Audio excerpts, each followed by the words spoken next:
A few weeks ago, my To Save Us From Hell co-host Anjali Dayal and I sat down with Tammam Aloudat, CEO of the New Humanitarian, for an episode of their podcast, ReThinking Humanitarianism.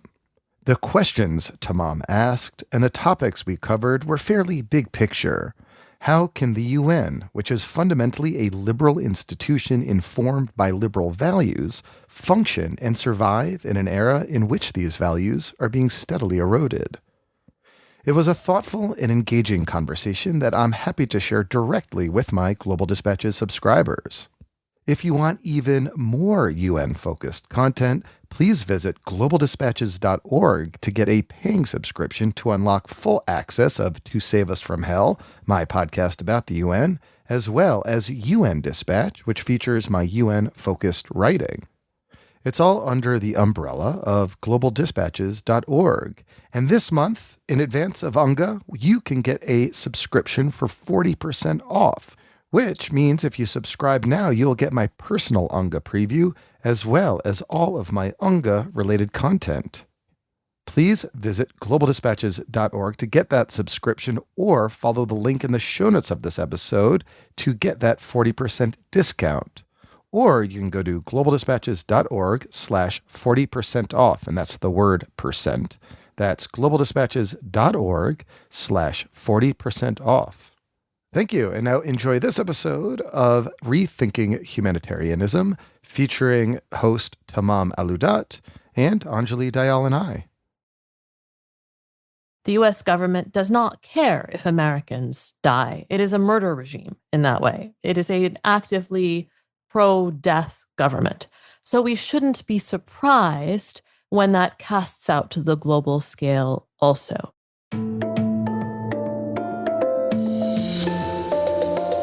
Welcome to Rethinking Humanitarianism, a show that explores the future of aid in a world of rising crises. I'm your host, Tammam Aloudat, CEO of the New Humanitarian.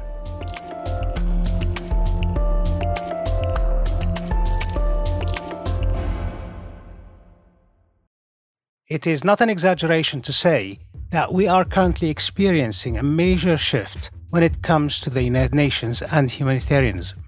Right now, the big focus has been on the US aid freeze and funding cuts. The US has of course been the biggest contributor to foreign aid in the past, and it is true that there are huge and deadly impacts that have been felt in terms of humanitarianism because of this. For example, a study by The Lancet last month stated that the closure of USAID could contribute to 14 million deaths in the next 5 years. However, I think to just talk about money is to miss the point. And I would like to argue that we aren't necessarily in a crisis of funding, but more of a crisis of how liberalism is practiced. To help us shed some light on this topic, we are joined by Mark Goldberg and Anjali Dayal, hosts of the podcast To Save Us From Hell, a show that dives deep into all things UN. Mark Goldberg is also the creator of UN Dispatch and the host of the long-standing international affairs podcast Global Dispatches. Anjali Dayal is an assistant professor of international politics at Fordham University and the author of the book Incredible Commitments: How UN Peacekeeping Failures Shape Peace Processes. If you have any questions or comments, stick around for the credits to learn about how to reach us here at Rethinking Humanitarianism.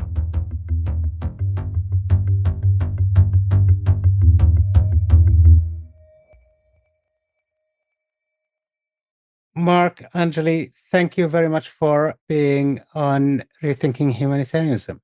Thank you so much, Tammam, for having me. Yeah, thanks for having us. So, Mark, before we talk about the success or failure of liberalism in our days, we need to talk about what liberalism is, because it seems to be one of those terms that everybody says and means something different. And in the US, for example, liberal is a word for leftist or for non-MAGA these days. Or in international order, the liberal order has conditions. Can you help us navigate that? You know, to me at least, liberalism, as we would define it in the international world order, is premised on the idea that there is a need for solidarity, global solidarity, and that we are all bound together in a singular project to make the world a slightly better place. And each individual in each country, and each country as a government, has their own unique responsibilities to bring to that project. And in the context of humanitarianism, that would imply, at least to me, that wealthier countries are obligated and have a responsibility to support the welfare and development of people, not only in their own country, but to the extent possible around the world, in order to nudge the world into a more progressive direction. I mean, the premise of liberalism is that the world can become a more interconnected, a more productive place when we all work together. And this is, to my mind, the benevolent definition of liberalism, because it also includes the other side of the coin, not only the political, the common destiny sort of argument, but also the free market and the movement of goods and services and all that, which also seems to be not holding up. I mean, as much as I loathe talking about the guy, but the prediction of Francis Fukuyama in the early 90s, who talked about the end of history and the absolute triumph of liberal democracy, seems to be coming to an end these days. Because part of liberalism also, and part of that singular global project, is global institutions. And those include the United Nations primarily, the holders of that project. Anjali, how is those two interact? Where are we with the UN as a sort of set of liberal institutions? I would define liberalism slightly differently in this context, right? I would say if we think about the origins of the UN system and of all of the global institutions that we have today that emerged from the middle of the 20th century, they are liberal in the sense that they were explicitly built as contra-fascist institutions, right? But also anchored in the particular vision of liberalism as the rights of the individual, the consent of the governed, individual rights to private property, political equality, and equality before the law. Now, that is a package of ideas that is liberal in nature, but that runs at cross purposes in meaningful ways, right? So the sort of liberal economic argument can undercut the idea that all people should be able to flourish in equality, especially in the absence of a particular vision of government regulation and intervention. And the way those two things have decoupled, I think, shows us something about the nature of humanitarian aid, the economic argument from the individual rights argument. But at its foundation, the UN system and the other Bretton Woods institutions, they are liberal insofar as they privilege the rights of the individual over the rights of the group, or other kinds of measures of social order. And in that sense, the package of ideas that defines these institutions is that people are sovereign over themselves. And that has an echo at the sort of level of the individual person, right? The individual person should be free to certainly choose their government, right? But free from the government's right to assign arbitrary death or punishment or torture, right? At the level of the individual nation, to be self-determined, to be able to enter into the society of states as a political entity that determines its own fate. And at the level of the international system, in that the sovereign equality of all states is echoed in a particular kind of ideology of political and economic interaction. You've put it, Anjali, as pretty much the individual freedom, the individual liberty of persons to choose their life, to choose government. So democracy and individual freedoms. Right. Do those go hand in hand? Are they functioning together well? Because there has been arguments that, the two aren't entirely compatible.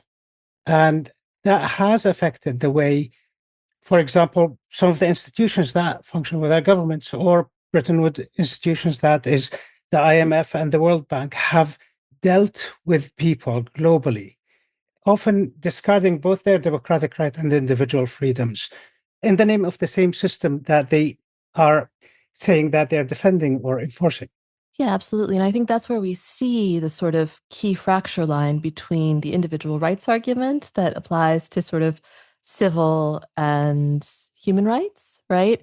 And the individual economic liberal argument. In order to sustain a model of economic liberalization, the sort of reducing of barriers, the integration of economies at various points in developments into a global economy, you do end up with institutions that are not democratically responsive in the same way to individual countries.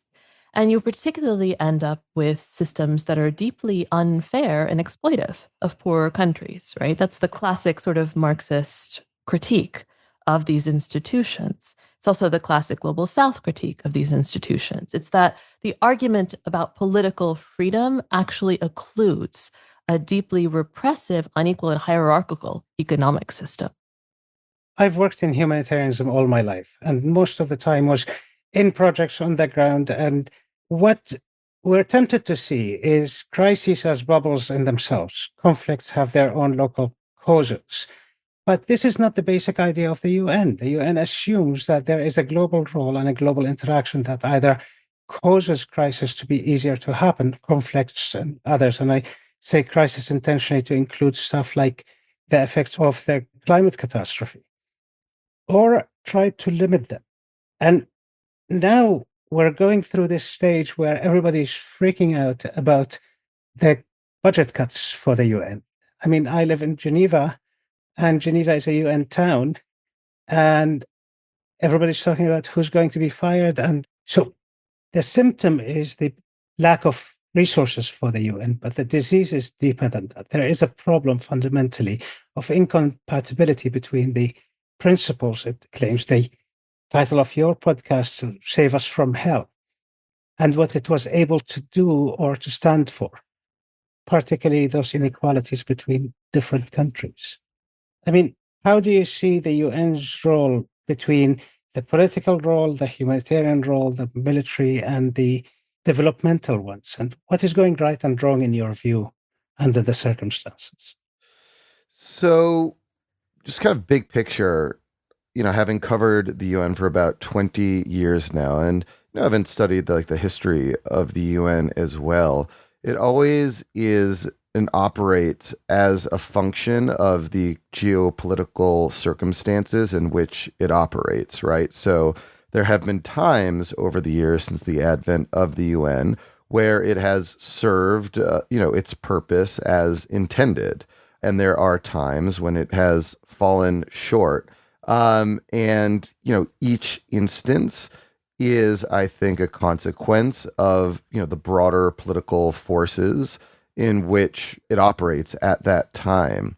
You look at the UN today, and it's certainly the case that the UN is unable to perform its role as an entity that prevents or ends conflicts, most conflicts, I'd say.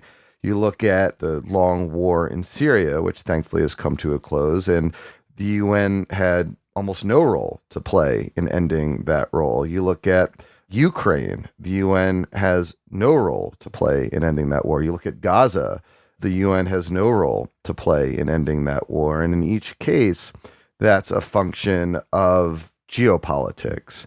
On the other hand, you look at other aspects of the UN, and here I'd principally say the UN's humanitarian agencies. The UN, is still, despite these cuts that have so eviscerated the humanitarian functions of the UN today. I mean, a year ago, these cuts weren't in place, and the UN, I think, was doing a lot to help at the margins manage the fallout of some of these conflicts that the UN was unable to prevent or stop. So when I talk to more general public audiences, I say there's the UN that talks and there's the UN that acts. And, the UN that talks is often the UN that we assume is a failure because it's not preventing many of these conflicts around the world. But the UN that acts helping, sometimes profoundly, sometimes at the margins, but, I think helping nonetheless. And then there's like the role as the UN as just a convener.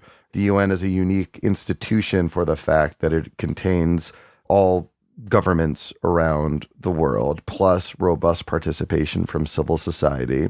And as a platform to bring people together and institutions and governments together around issues, it still, I think, serves a useful function. I mean, that's a good frame.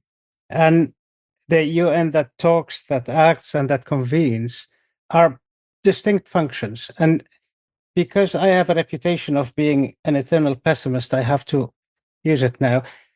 The UN that talks, if it ever talked effectively, hasn't in a decade managed to talk through the Security Council or actually effectively pass anything. The UN that acts is being eviscerated and cut down. And here, my concern again, as a practitioner, the Lancet, which is a medical journal, has published an article estimating the mortality of the cuts only of the US international aid. That includes programs on like PEPFAR, which provided treatment for HIV globally, malaria, mother and child health, to reach over 14 million deaths in the next 5 years.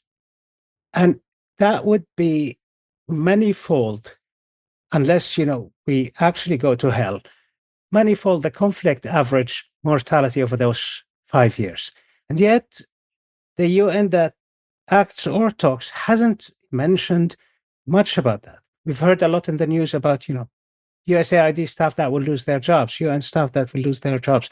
There's an estimate of several tens of thousands of people who have contracted and died of HIV in the past few months. My question is, when is the UN a force for good that doesn't function well? And when is it a fig leaf that covers for a massive failure by not speaking out? Someone who, like Trump administration, who causes the death by commission or omission of hundreds of thousands of or millions of people, haven't been confronted with it in any official format. Is the UN just sitting there and trying to be the nice guy who doesn't lose more money, or is it not their purview to start with? I think we'd have to ask who the UN is. And we have to disaggregate the UN across multiple different functions of its work. Mark talked about the UN that acts and the UN that does. The UN is a creature of its member states, right? It's an intergovernmental organization. And the UN, therefore, does not do what its member states do not want it to do. Now, I don't think that that's necessarily a fig leaf, right? It is a political reality that if we trace out the different bodies in the different parts of the UN, right? The UN that does, we largely understand to be a body of agencies that's funded and staffed by member states at the highest levels, right? And that is populated by an international civil service at the more operational levels. The UN that talks is what sets the budget and priorities and the framework for action. Now, in between that, we have the Secretariat, right? And in theory, a lot depends on who leads the Secretariat, because the sort of extremes of the Secretariat's scope for action are set by the member states. And between those extremes, there's a lot of capacity for creative action on the part of the Secretary General, but also on the part of the International Civil Service. And so one thing that we could say, for instance, is that there have been times when we would say, let's take the Syrian example, for instance. We know the reason that we don't see concerted action on Syria through the Security Council is because of the role of Russia, the sort of singular role of Russia in vetoing.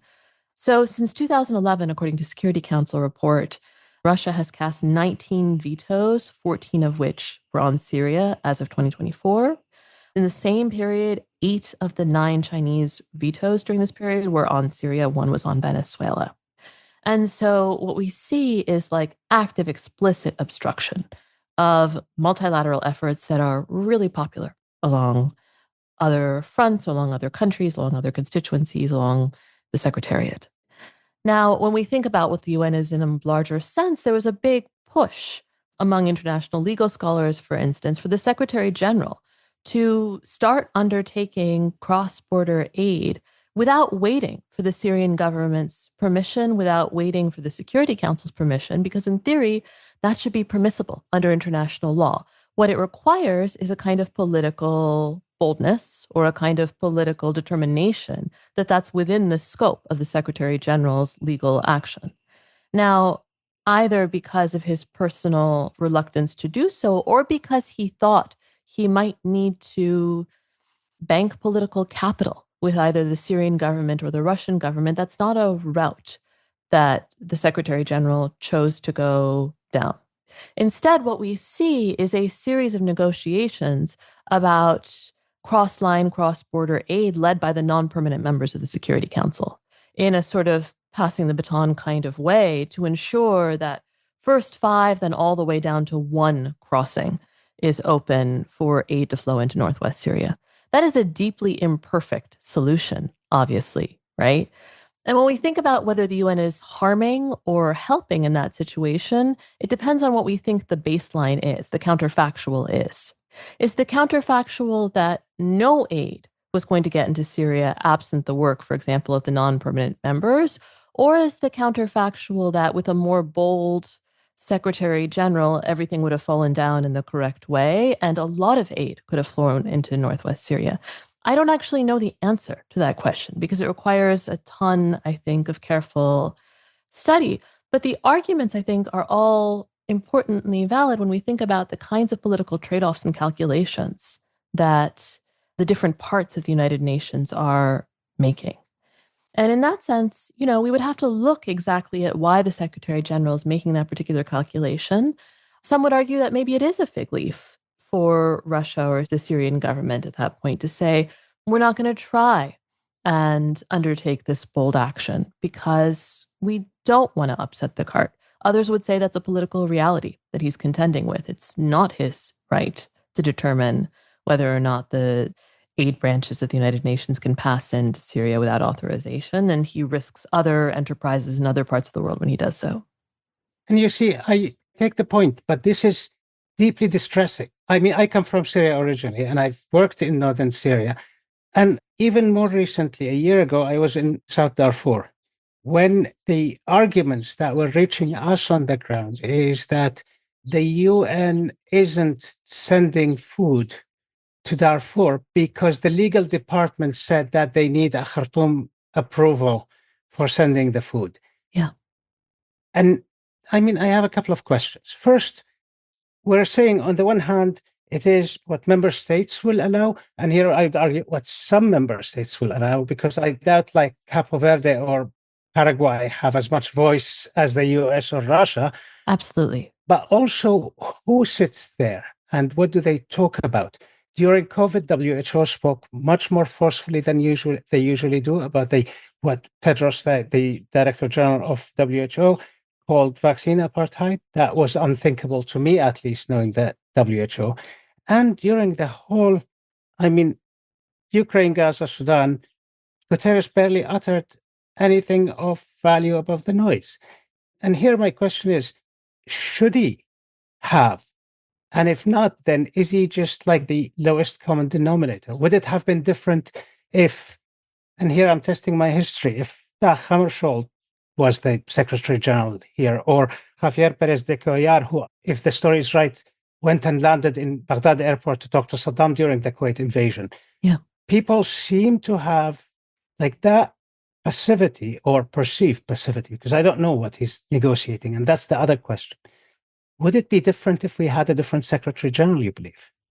I agree that it's deeply distressing. But the reason I want to be clear about what we are talking about when we talk about the UN is that we have to know which part of the UN we are talking about in order to diagnose the pressure points and the pain points and the sources of failure. The UN, writ broadly, is not ever just doing one thing. And so we want to disaggregate and look across different arenas, personnel, and states to figure out who exactly is producing the pain point that we see in the world, right? The real disaster that is not being addressed or solved or adequately spoken about or adequately offered assistance, right? Why is that the case? At what point in the process does that happen? Where are the different sort of sources of failure? And if we're thinking about the Secretary General, right, if you're asking, right, would it have been different if Dag Hammarskjöld were in charge, or would it have been different if Javier Perez de Cuellar would be in charge? Certainly, right? Very different kinds of styles of leadership and of diplomacy. And I think, a common critique of Antonio Guterres is that he is personally reluctant to expend political capital on high stakes conflict resolution. And he has put his political capital, he has taken the political capital he believes he has and put them squarely on climate change and public health. And therefore, he hasn't engaged in the kinds of high stakes political diplomacy that we would have seen, a Kofi Annan or a Dag Hammarskjöld do, or we would have seen a Javier Perez de Cuellar do quietly behind the scenes. And that is a clear personality difference. At the rare points where we have seen him undertake that, for instance, becoming personally involved in the Black Sea grain deal, going to Bucha, touring on the ground in Ukraine, those are points at which he has actually let other entities take the lead first in sort of trying to forge a deal. And at the point it becomes clear to him it's going to work, then he invests the Secretariat in the process. So the Black Sea Grain Initiative, the Center for Humanitarian Dialogue was critical in forging the initial parts of that deal. And later, the Secretariat entered. And so that kind of partnership, I think, shows us that that's not his forte. That's not the place where he believes he can spend his political capital. And so, yeah, I do think in a different world with a different Secretary General, we would be seeing different kinds of high stakes political diplomacy. We might also be seeing a different shape of the UN in other ways, because that's the nature of the job. It's a fluid, open one. I would just add one point to that. And, whereas it is true that you don't routinely hear statements from Guterres that would deliberately ruffle the feathers of key member states. I mean, he does occasionally do that. Let's give him some credit. He does, occasionally speak out in ways that are very much against the, say, parochial interests of member states, like calling Russia's invasion of Ukraine illegal and immoral, like right at the outset. The use of force by one country against another is the repudiation of the principles that every country has committed to uphold. And this applies to the present military offensive. It is wrong, it is against the Charter, it is unacceptable, but it is not irreversible. I repeat my appeal from last night to President Putin. Stop the military operation. Bring the troops back to Russia. I mean, that was, him going against the interests of a key member state, directly and deliberately and at the right time. So let's give him some credit. But at the same time, you're right. As Anjali said, he does not deeply involve himself personally in that kind of high stakes diplomacy. But you do see other parts of the UN routinely speak out and involve themselves, right? Like you see Cindy McCain, day after day, issue really, tough statements on Israel and Gaza and on, to a certain extent as well, on Sudan. You saw the former OCHA chief, Martin Griffiths, do the kind of diplomacy required to try to create a humanitarian corridor to let people out of that besieged steel plant early in the Ukraine war. So you do see other parts of the UN system doing and speaking out in really profound and direct ways. That's interesting, because 2 points. I think there has been a speaking out against, and I mean, one could argue that Guterres puts position on Russia as illegal and immoral invasion.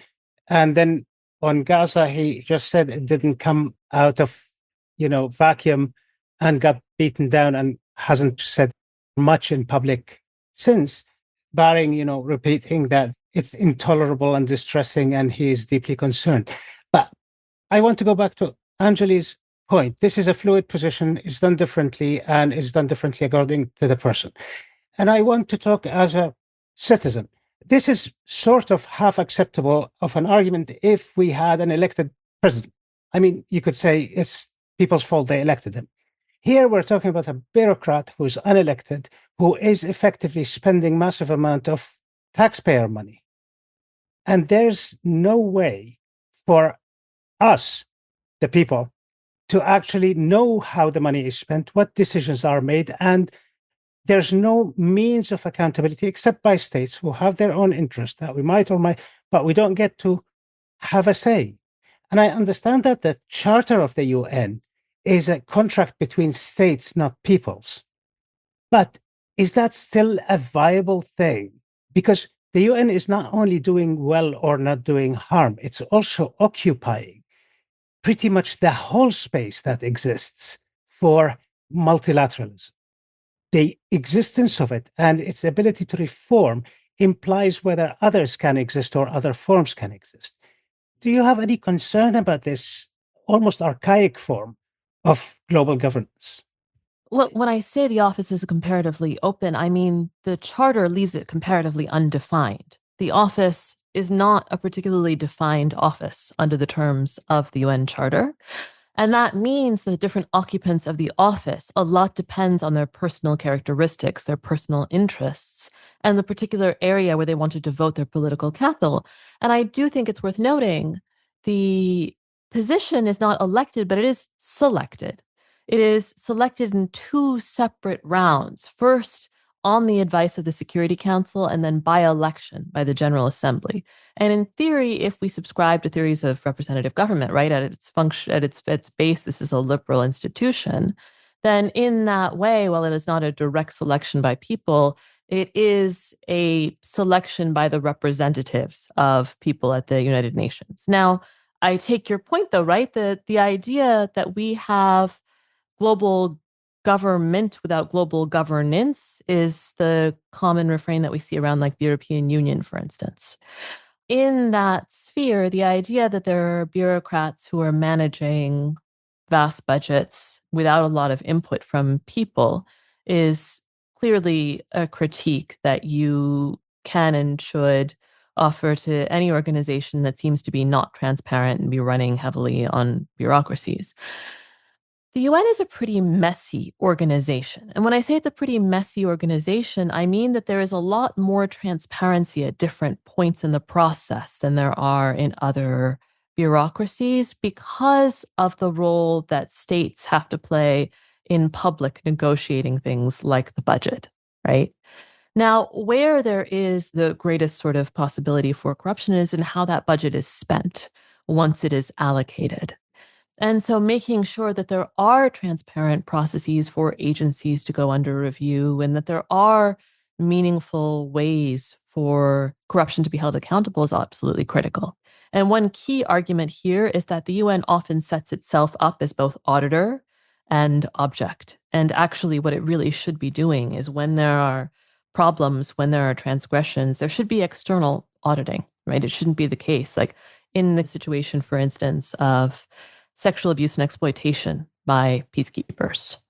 It is clearly a problem that the UN collects these reports, investigates them themselves, and then turns it over to national capitals to provide the sort of necessary punishment if the national capital chooses to dole one out.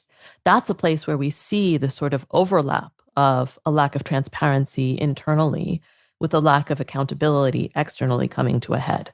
In an ideal world, in a better, more transparent world, and one in which the UN were more responsive to people than to states, we would have an external audit. We would have an external investigation. The UN wouldn't be collecting these reports, investigating them, and then turning over them to national capitals. That is not a victim-forward way of moving through this process. It's also not a people-forward way. And I think we see this really clearly in the popular backlash in places like Haiti and the Democratic Republic of the Congo to UN peacekeeping. And so in that sense, there are these clear points where there should be more transparency. I would argue that those are at the operational level as opposed to at the top line budgetary level. Not that that isn't important.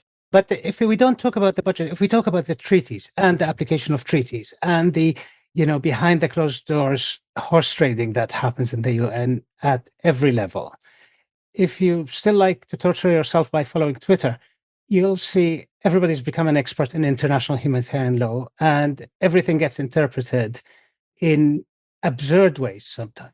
And particularly if we're looking, for example, at something like the conventions that govern war crimes and crimes against humanity, as we're looking at Gaza today. The Genocide Convention is being interpreted boldly, dishonestly by almost every party that is there. I'm less concerned with the spending of the money, particularly maybe because I've seen how much money gets wasted in humanitarian operations anyway, even if you try your best. But of the very basis of defining the action, the treaties, the customary law, the international law, all of it suddenly starts to seem too fluffy, too indeterminate, and too useless when we are confronted with an active, ongoing genocide. Today, there was yet another article by yet another expert, the head of the Genocide Scholars Association, an Australian professor, who wrote, "This is undoubtedly a genocide."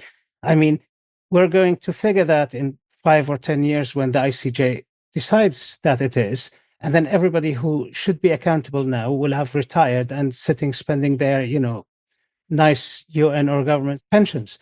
My concern with accountability is more in life and death situations and preventing the actual consequences of crisis today. I mean, Mark, in several episodes, you've talked about the Commission on the Status of Women, for example. And the US, as the leaders of the free world, sorry, I have to laugh, they tried to block the reference to gender equality in a conference dedicated to gender equality. And this is one of the many episodes. I mean, I come from a health background.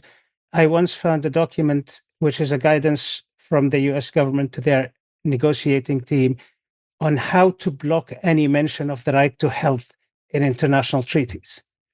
I mean, I'm deeply suspicious of the dressing of liberalism, but as Anjali said, the UN is its members, and its members now, from the US to the European Union to others, are becoming less and less liberal and more belligerent. The US cut 60 billion in international aid, and not all of it is aid. A lot of it is weapons and economic aid. And the military budget is over $1 trillion, and ICE is going to have 120 billion in the new budget. Germany never had deficits since the Second World War, and constitutionally, they are reversing that, and they will put €500 billion in deficit to buy weapons. I mean, maybe the Red Army is at the gates. We're not just seeing it, but there's a definitive move away from solidarity and the liberal argument of we're all in this together into let's build bunkers and buy weapons. Is that going to degrade the UN even further? Yeah, I think it will. And we are in the midst of this democratic backsliding here in the United States. And at the outset, I sort of defined what I thought as what liberalism meant, that idea that we're all in it together, and that by contributing to this common cause, we can nudge the world in a better direction, reduce suffering, make the world a more interconnected, a more peaceful and prosperous place. And doing so requires a degree of enlightened self-interest that has been tossed out the door during this administration. I mean, I think it's an inevitable consequence that, the most powerful country in the world, the host of the United Nations, is now retreating from a lot of its historic international obligations and responsibilities, while at the same time undermining the trappings of democracy here at home. It's inevitable, I think, that will be reflected and reflect on the functions of the United Nations. The UN will become, and already is becoming, a less quote-unquote liberal place, because you have the United States, as you noted in the example, objecting to references of gender equality in a conference dedicated to gender equality. You also see the United States objecting to references to the Sustainable Development Goals, this kind of blueprint for pretty much everything the United Nations does is now being routinely objected to by the United States. So of course that will have consequences on the broader functioning of the UN. And the consequences will be that the UN is potentially less aspirational than it once was.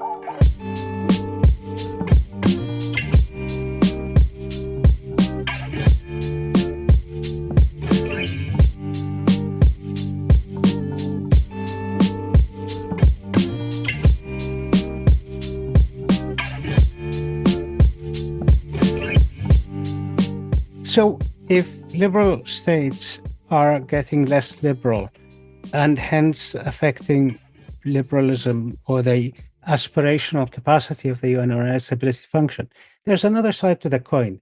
The UK is giving less aid, becoming less involved in international affairs, and this has been happening for years. So is France, so is Germany.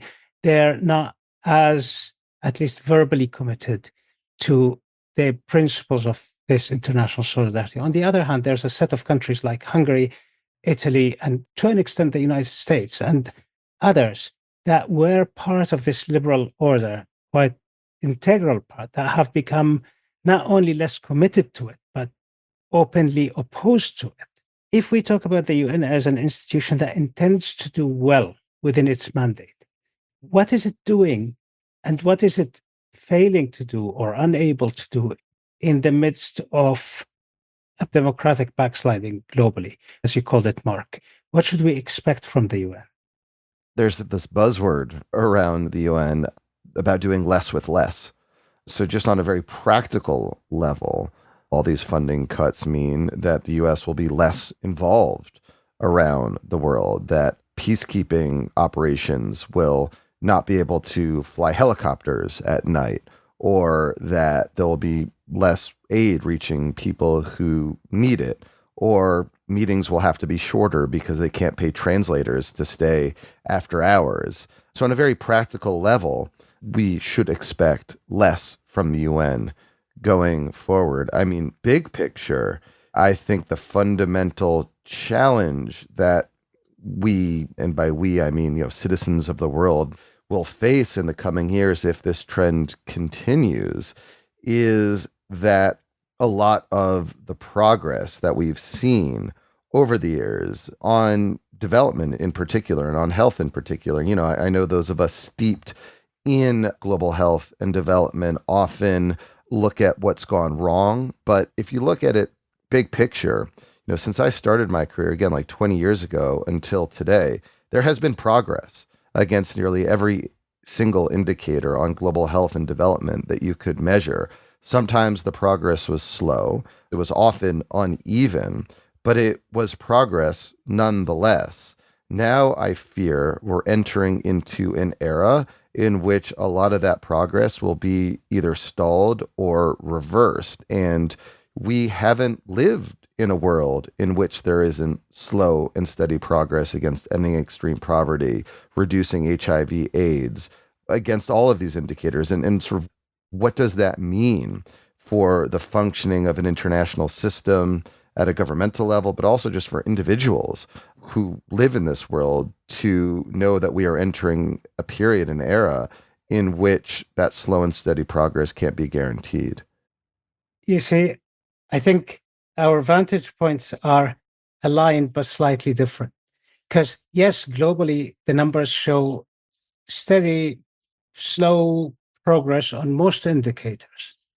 And it's true in absolute terms, but also inequality in that progress is quite significant.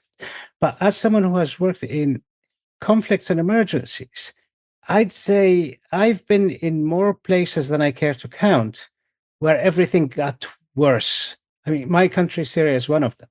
But if you look at most African countries that have suffered through conflicts in the past 20 years, people have experienced certain deterioration in mortalities, morbidities, and some of them are augmented by others. Measles mortality has reduced massively for a long while child mortality of infections fluctuated, malaria changed. But my fear is that we think of what we, as the people who live in places that haven't seen that, will struggle with. Like it's almost everybody's world has ended or got screwed for a long time. It's now coming to touch us. And that is the climate crisis. That is the governments that being elected. Or Ukraine has shown Europe that, Europe is never out of conflict forever. I mean, after COVID, because it hit rich countries, everybody was motivated to sit and hash out a treaty on pandemics.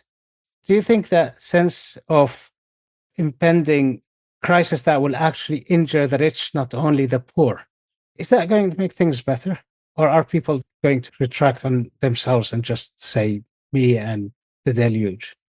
I mean, yes, we did get a pandemic treaty when disease touched the North as well as the South, but the US wasn't involved. And I think it's instructive to think about whether or not governments care that their citizens die. Because we have good evidence that some governments do not. The US government does not care if Americans die. It is a murder regime in that way. It is an actively pro death government. So we shouldn't be surprised when that casts out to the global scale also. Now, I think this goes back to your point about what we should expect the alternative to a liberal caste multilateral system to be. In a world of retreat from the kinds of multilateral institutions that we have now, we have a couple of different options. One is the option of isolation or withdrawal. And that's, for example, what we see in the UK or the German case, pulling away from funding these organizations. That's the condition of, in some ways, benign neglect. I don't mean that to say it's a good outcome. I mean that to say that the goal is not to explicitly turn the system into one that is actively illiberal. When we look at the United States, the stated purpose of the foreign policy of the United States is to build an illiberal system. It is not just retreat. And that's the other alternative. It's not a decaying multilateralism that is primarily upheld by multilaterally minded small and medium income states, right, who are the true engines of multilateralism. Good multilateralist states in the world are poor states that know they can only survive with global cooperation, and medium income states that find that their stake in the world is greatly enhanced by it. Powerful states often think they can get what they want. Wealthy states often think they can get what they want without multilateral arrangements. And so in that sense, the real fear is actually what we will see as these powerful states decide what they want is an illiberal international order, one in which we see the resurgence of straight empire, straight conquest, state sort of lack of understanding or a lack of belief or a lack of care that self-determination or sovereign equality underpin the system. And also critically, right, we were talking about international humanitarian law earlier, a full-scale pushing back from the idea that the legitimate functioning of war is not carried out on the backs of civilians, or that there are not laws to war, that there are not boundaries on what we can expect states to do. In this sort of formulation, there's the idea that it is simply power politics, that there are no limits on state behavior, that only military power guarantees outcomes, and that the wealthy of the world should be able to determine what happens next. And I think that that is something we see replicated down through domestic politics also. We should not expect governments that do not care if their citizens are going to die to uphold a system in which they are tasked with understanding every life as having equal value. They don't believe the lives of the people who elected them have any value. I think when we think about what the likely outcome here is, the isolationist outcome is actually a more constructive one because it means other states can step to the fore than the sort of explicitly illiberal or fascist one. That makes a lot of sense. It is also tough to swallow that the only options we have are bad and worse. Yeah, it's a real shit show. I take bad over worse. I mean, I take bad over worse, but are we really in a world where the only options are bad or worse? And agreeing that invariably we can, us who have this platform or in our privilege, have the option to take the bad. A lot of people are taking the worse with no choice. I fear that now, with the panic that is happening about budgets and about money, everybody is trying to patch the gap of money, whether by going to private sector or by cutting. Very little I hear is about the structure and function in itself. So you've done this for a long time, and you've worked on it in Global Dispatches and Save Us from Hell. If you had a magic wand, I was going to say if you were in Guterres' chair, but I don't think that would help. If you had a magic wand, if you had a day to do what you want, what would be your priority to change things? What would you prioritize as people who know the system well? And what would make a difference if we wanted to be optimistic.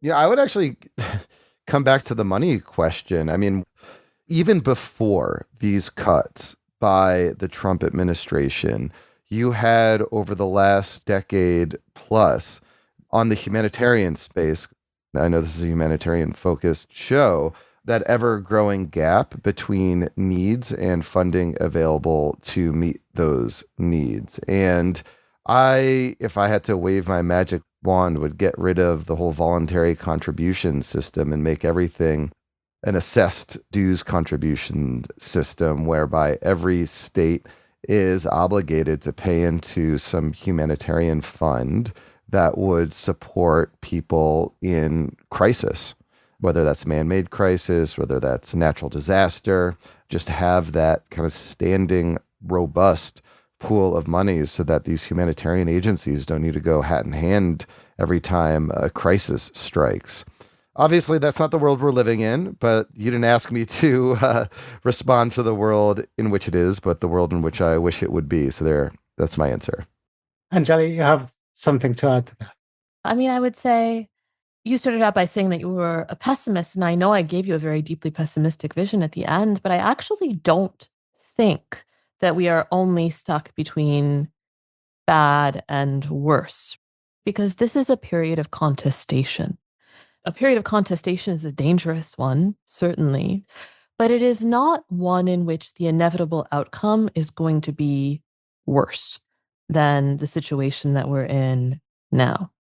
Now, the problem with talking like this is that people along the way will be deeply hurt, die. Not all of us will make it out the other side. You talked about 14 million excess deaths from the failure of the US to sustain its aid, right? From the shutting down of programs like PEPFAR. That's, in any case, a bad situation. But I do think it's important for us to see that there are people at every level of these systems who are motivated by the desire for human flourishing. These are not easy jobs, as you know far better than I do. There are easier ways to make a living. There are easier ways to spend your time than in the cause of supporting other people. But if we take a look at something like the climate sphere or even the public health sphere, there is side by side with every kind of innovation, a set of political projects that tries to push that innovation forward. That is a place for constructive creation. And that's a place for, I think, hope, which is ultimately a discipline, right? It's the project of weighing the future as importantly as you do the present. And in that sense, I think there's a lot of space for hope because there are a lot of people who are weighing the future as importantly as they do the present. They are not by any means the loudest, most powerful people in the room. And that's a tragedy, but they're there. We see them all the time. You see them all the time in your work. People who are doing like community protection in Sudan. That is a project of hope. That is a community, a project of investment. And I think it is important for us outside of that to point to the failure of the international system that produces it. But if we're thinking about where hope lives, it lives in people who get up and stand up for their neighbors, even though it's not easy. You have managed in 2 answers to drive me nearly to despair and to restore my spirit. Yeah. I think there is a conversation to be had about those who have that political project. Where is their place and what can they do, not only to survive, but potentially to exchange, to build bridges, to be able to be a counterweight? Because I take your point about the illiberal international order being a scarier situation than we are in today. But there has to be a conversation beyond all of us. That is, what is it that the citizens can do to make that liberal order that we live in less prone to being just not the worst option there is? Yeah. Since we look at impact and we're talking to a wide range of audience, what could people do? What would you say? Me, you, people who are practitioners of humanitarianism or receivers of it, what is the action that one can do to make things better? I'll answer this question in the context of me being an American living in the middle of the country. One of the real disappointments that I saw when USAID was dismantled was how the dismantling of USAID became a partisan affair. USAID for a long time had broad bipartisan support. Republicans and Democrats alike supported its existence in many of its projects around the world. And generally, the idea of foreign aid, sure, they would emphasize different things, but broadly speaking, the idea of doing foreign aid was never a highly contentious or partisan project. But then when USAID was dismantled, you only saw Democrats speaking up. Republicans, who you would expect to have defended USAID, did not, at least publicly. So I would want, American citizens to speak up themselves. There is not like a broad political constituency here in the United States for USAID or foreign aid, but why not build one? Why not speak up? Thank you, Mark. Anjali? So speaking as an educator in this environment, we are living through a period of epistemological collapse. The idea that the way we know things and what we believe to be the truth is folding in on itself across multiple different kinds of systems, multiple different kinds of populations, multiple different kinds of people. Part of the reason that we are in the situation that we're in, that Mark was just outlining, is that we are living through a period of time where our shared understanding of the truth is fading away. And in that context, I think one thing everybody can do is stand up for what they know to be the truth and what they know to be decent. And that seems like a very small thing, but it's not when there are all of these forces that make it easier to agree with falsehood or agree with mendacity. And that, I think, is particularly instructive at the community level. It's particularly instructive for people to do in their environments, in their workplace. When we think about moving through a period of resurgent authoritarianism or resurgent fascism, we know from lots of studies of previous collapses like this that what really matters is what people do at the individual level, the extent to which they stand up and say, I have values and they're not these. And so that's not necessarily easy, but it is within every individual person's power. The famous Polish story about the collapse of authoritarianism begins with the idea that one day the greengrocer wakes up and says, today I don't lie because the regime wants me to. That sounds sort of dramatic for the period that we're living through, but it is the kind of time we're living through. It is. Where we're told we shouldn't care that our political decisions might kill 14 million people because they're somewhere else. And building a constituency for that begins with saying, actually, I do care. And I think some of my neighbors care too. Anjali, Mark, thank you very, very much. This was a very interesting conversation. And I really hope we get to continue it again. This was great. Thank you very much.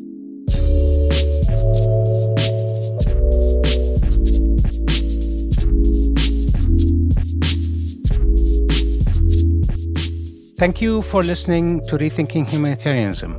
Our show is produced, edited, and mixed by Levi Sharp. Editorial oversight provided by Erwin Loy, Eric Reddy, and Freddie Buswell. If you have any questions or comments, you can email us at podcast@thenewhumanitarian.org. Please rate and subscribe to our show wherever you get your podcasts. Also, consider becoming a member of The New Humanitarian to help us continue reporting from the heart of crises. Go to www.thenewhumanitarian.org to find out more.